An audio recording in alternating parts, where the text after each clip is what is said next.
Hello guys, so kumusta? So ngayon testingin natin tong Xbox ROG Ally X sa mga AAA games kasi may mga nagtatanong kung pwede ba dito yung secret app. Kasi yung secret app na yon ay pwede ka mag-download ng maraming games at alam mo na kung ano ibig sabihin. Let's go!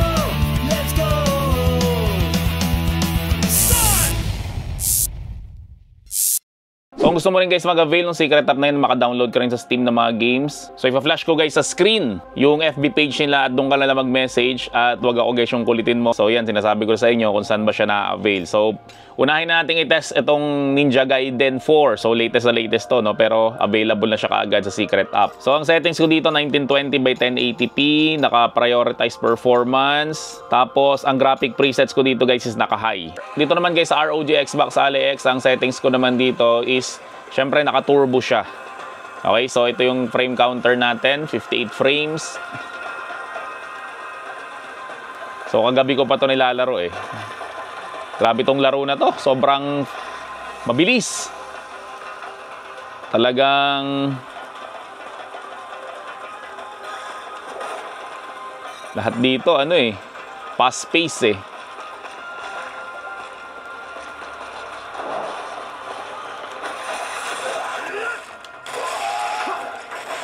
So ang napansin ko dito kapag ganito lang, walang masyadong effect.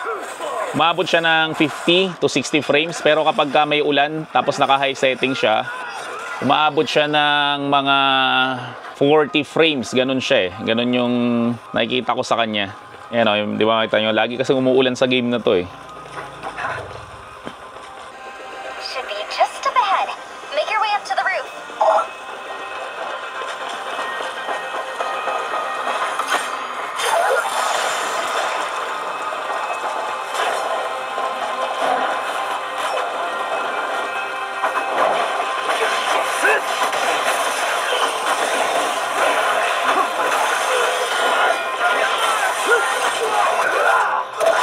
Sabi mo, ito yun?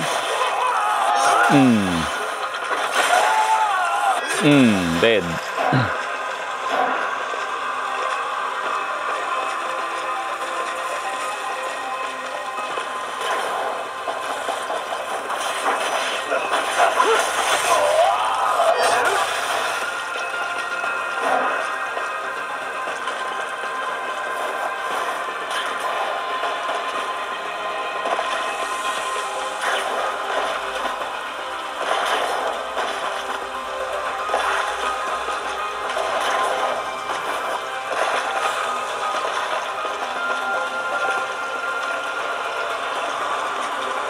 Yan, so lipat na tayo kasi meron naman akong game test talaga nito, yung medyo mahabang version, no, para makita nyo yung gameplay nito dito sa ROG Xbox Ally X.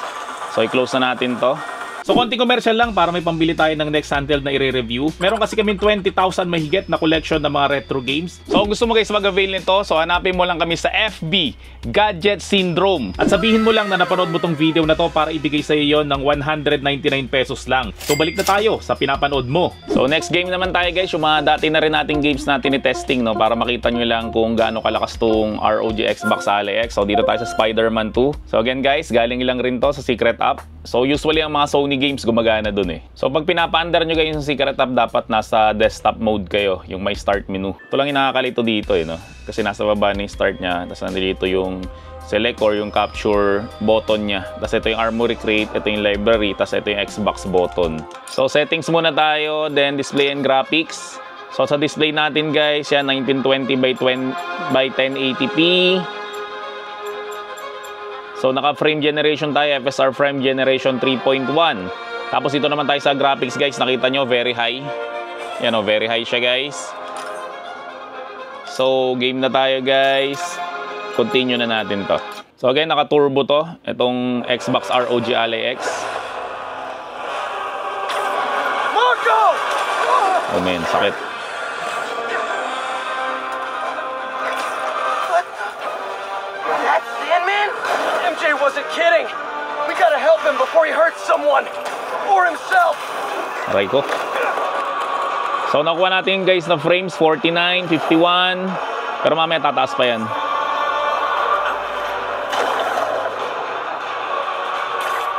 He's lining up, bro.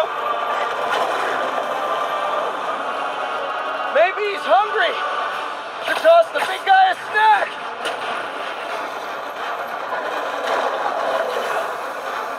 Open wide.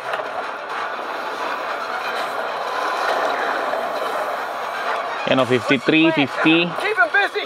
I got an idea.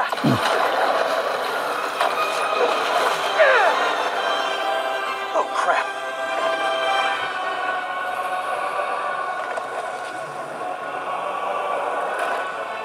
Still angry after all these years, Marco? You should try yoga.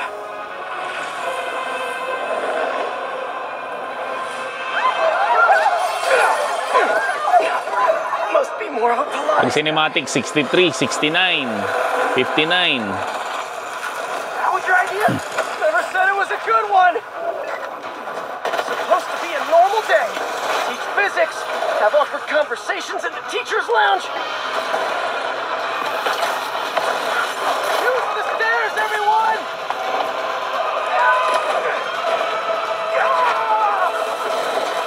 So, pinakamababa niyang frames, 45. For this delivery, coming in hot.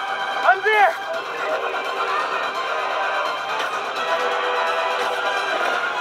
I got him.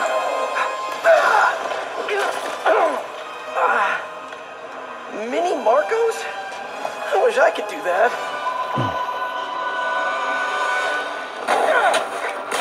Yan, so pag ganito guys, 59, 60, 54. So, very smooth. He's not the only one.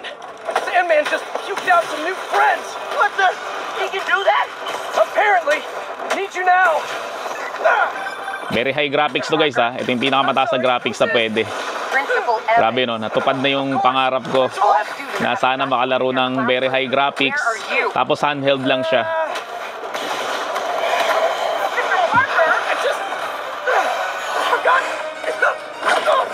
Something in my car. What was that? Nothing. I'm just.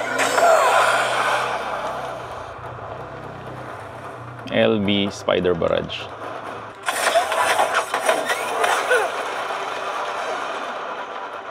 Attack. Okay. It worked. I mean, I'm just running back right now. Get back here and supervise your students, or else. That does not sound good.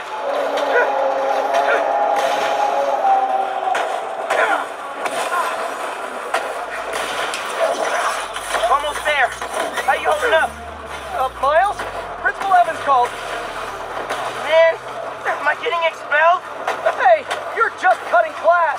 I abandoned students during a citywide emergency. Yeah, you're screwed.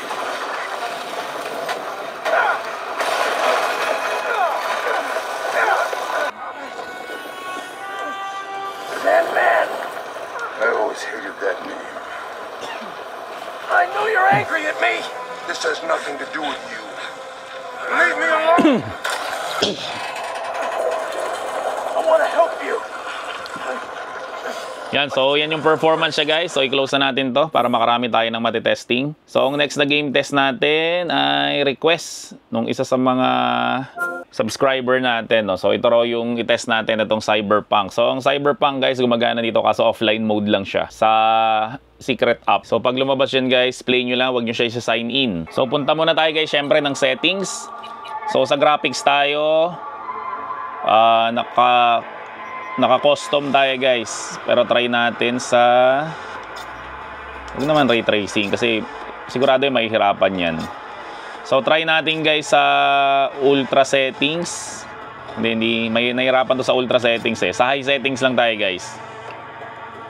Tapos resolution natin is AMD Fidelity FX Super Resolution 3. Tapos balance natin, yan okay na yan. So naka high settings tayo guys ha, hindi tayo naka ultra.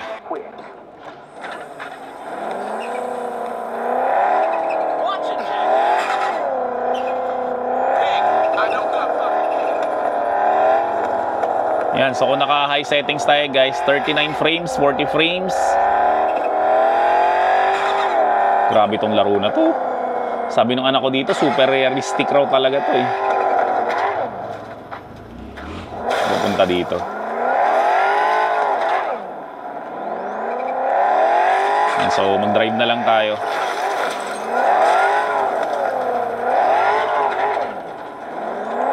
frames. So ganyan yung nakukuha natin.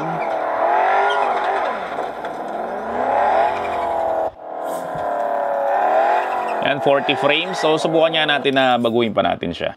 Baba pa natin ng konting graphics, no? So okay, medium settings natin. So i-close natin to, resume natin.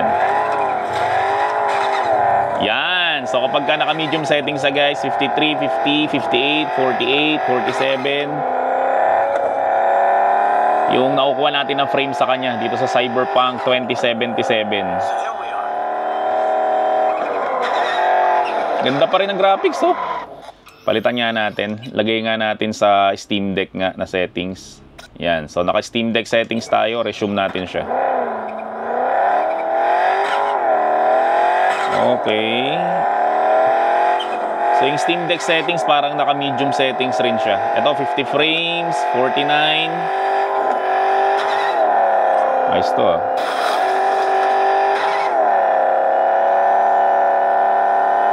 Naalala ko tong unang release ng game na to, no? Maraming haters to, eh. Pero nung kakapatch nila, kakaayos nila ng game, yun na, dumami na yung gustong-gusto tong game na to. Actually, hindi ko pa to nalalaro, pero ito yung sana sunod kong laruin sa PS5. Kasi free lang to, eh. Free lang to sa PS5, eh. Yan, binalik ako. Go to Telecom Tower. Kanya natin yung mission natin.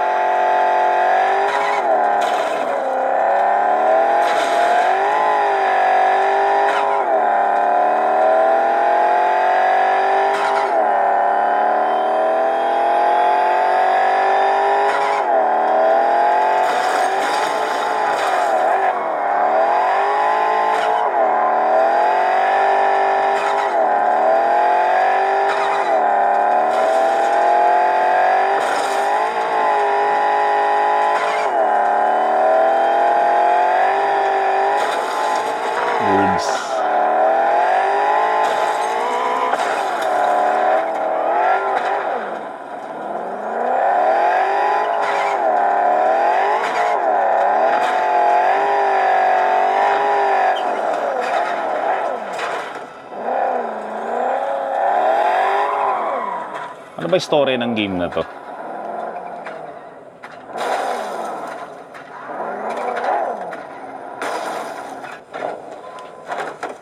Hindi ko kasi talaga masyadong type yung mga ganitong klaseng game, no? Yung parang FPV, first person view. Gusto ko yung third person view. Sorry, nabubulol.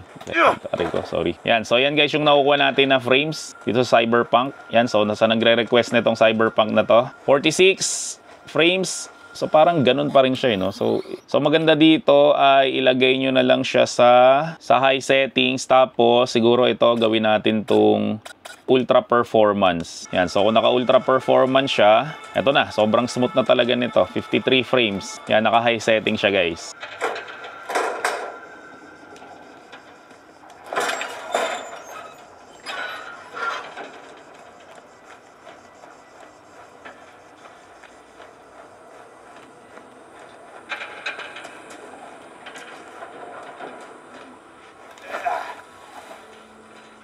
Kaya yung Indiana Jones, di ko na nilaro eh. Nilaro ko na lang Uncharted eh. Kasi yung Indiana Jones, ano eh, first person view rin siya eh. Pati yung Deathloop.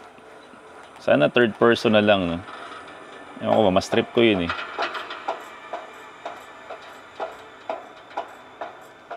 Okay, so maganda naman yung frame rates natin. 50 plus, 57, ganyan. So naka high settings to ah. Mali, baba ka.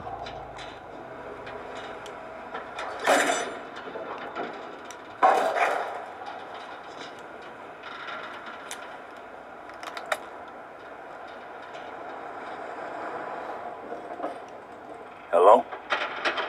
Come in. Come in.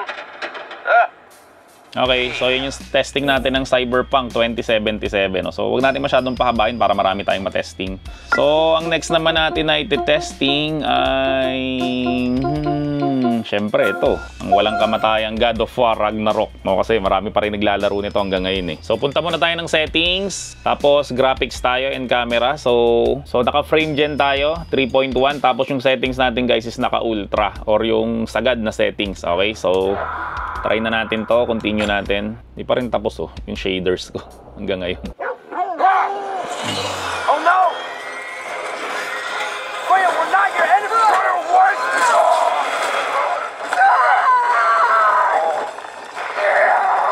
Taas ng frames oh, 73. Naka-ultra yan guys sa 82 frames, 83, 86, 88 frames. Don't make me do this!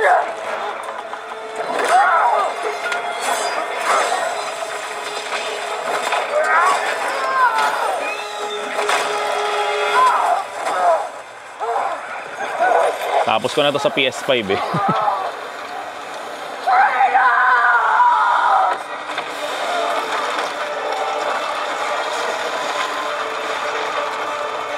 Ano naman, yung smooth na move ni Kratos, makikita ko na naman. Yan, so 73, 66. Taas nito guys, sobrang... Yun oh, yun ang gusto ko move nyo eh. So sobrang smooth guys na God of War na Ragnarok dito. Natupad na talaga yung pangarap ko na makalaro ng sobrang smooth, naka-ultra settings. Pero nasa handheld lang siya. Ganda nito. Grabe. Actually guys, sa totoo lang, ito na yung bago kong favorite. Itong ROG Xbox Ally X. Ganda ng ergonomics niya. Ang issue ko lang dito talaga yung screen eh, medyo maliit. Saka hindi siya OLED, yun nga pala no. Pero bukod dun, panalong-panalo talaga to. Sulit na sulit yung ibabayad dito. Pero actually kahit na ROG Ally X lang, ito lang, yung hindi pa siya Xbox, ito sulit na sulit rin to, no? Kasi ang tagal na nito, syempre na pulido na nila to, kaya sobrang smooth rin ito. 10 to 15% lang naman ang nilamang nito doon. I got it. So gagawa tayo ng comparison video niyan guys, huwag kayong mag-alala. So yan guys, 71, 73. So hindi na natin ito papahabain, God of War. Lagi naman itong tinitesting eh. Pero nakita nyo, ultra settings. Grabe, ang taas ng frames niya. Sobrang ganda. Okay, close na natin to. Itong God of War. Dali na lang mag-close. Pipindutin mo na lang to. Tapos i-X mo na lang siya. So next game naman tayo ay... Ito, try natin to. Silent Hill. So lahat yan again guys, i-download ko lang doon sa secret app. So pag sinabing dinownload, alam nyo na ibig sabihin. Hindi ko na elaborate yan. 1920 by 1080p, 60Hz. Try nga natin sa balance. So dito walang FSR dito. Wow, grabe. Baba, 15 frames lang siya. So palitan natin siya. Options natin ulit. So presets natin, ilagay natin siya sa performance. So naka-performance tayo guys, and ito naka 50%. Yan, so pag ganyan guys, smooth na to. Ano, 42, 46 frames.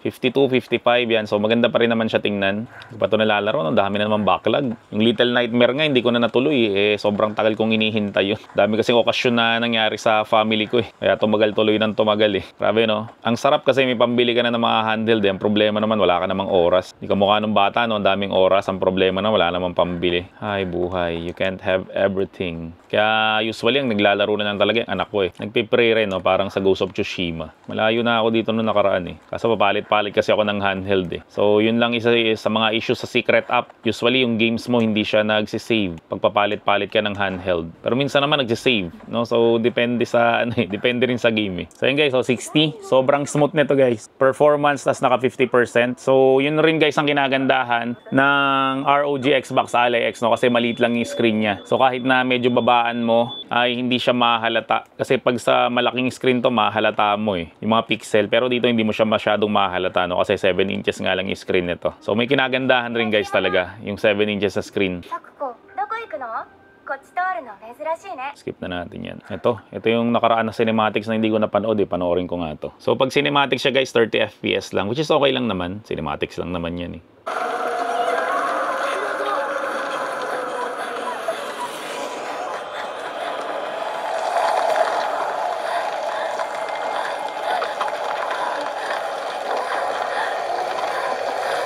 Okay, pag ganyan, maraming effects. 41 frames, bumababa siya. 37.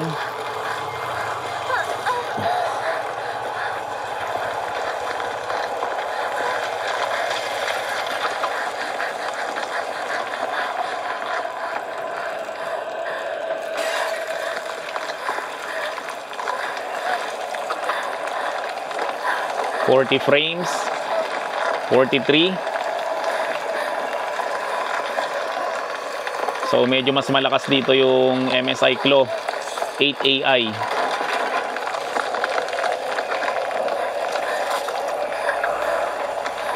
So yun talaga 60 FPS talaga yun eh.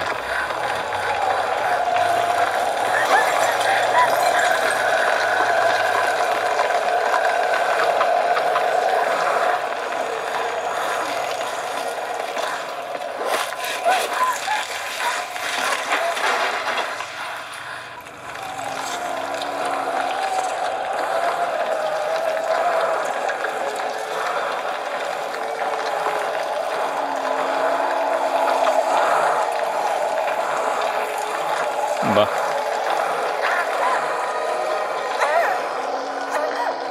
Okay na, deads na tayo.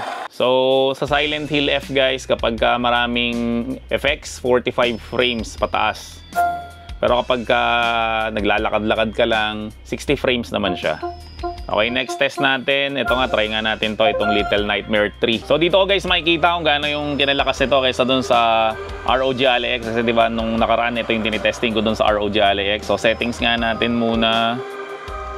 Then video.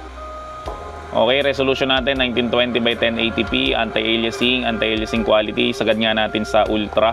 Tapos frame limit naka-off. Tayo ng advance, naka-medium siya. So, ilagay natin siya sa ultra. Okay, tingnan natin kung kakayanin ito. Oh, yan. Ito nga, oh. Kita nyo, yung iba nagko-continue eh. Doon sa secret app, yung iba naman hindi nagko-continue. Oh, ito, kaka-install ko pa lang nito, pero nag-continue siya, oh. Pero yung iba naman hindi. O baka napalit lang ako ng account. Ito ko natapos nung nakaraan eh.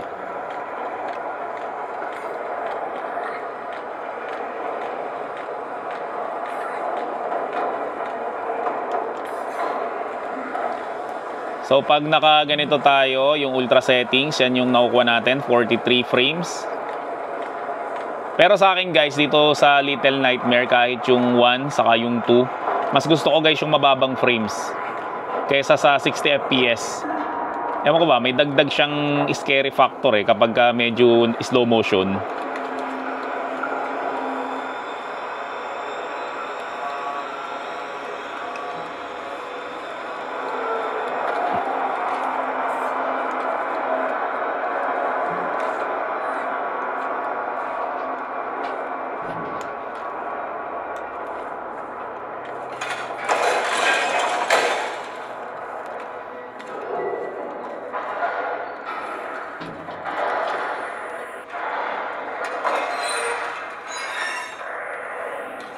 Last na to.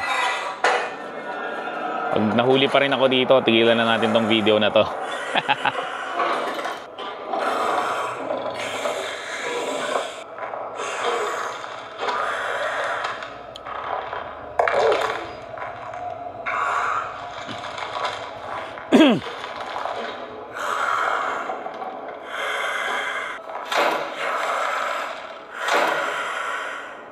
Tago muna.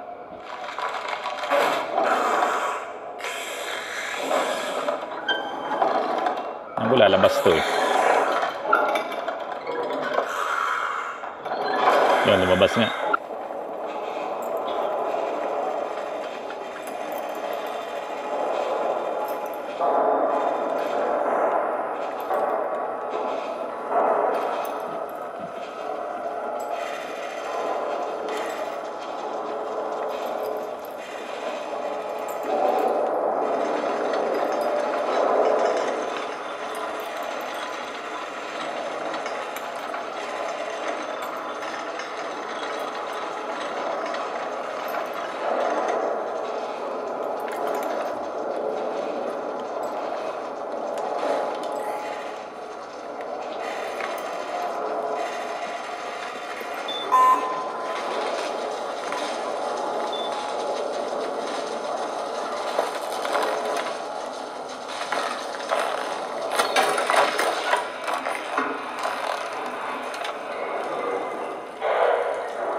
nahuli na naman.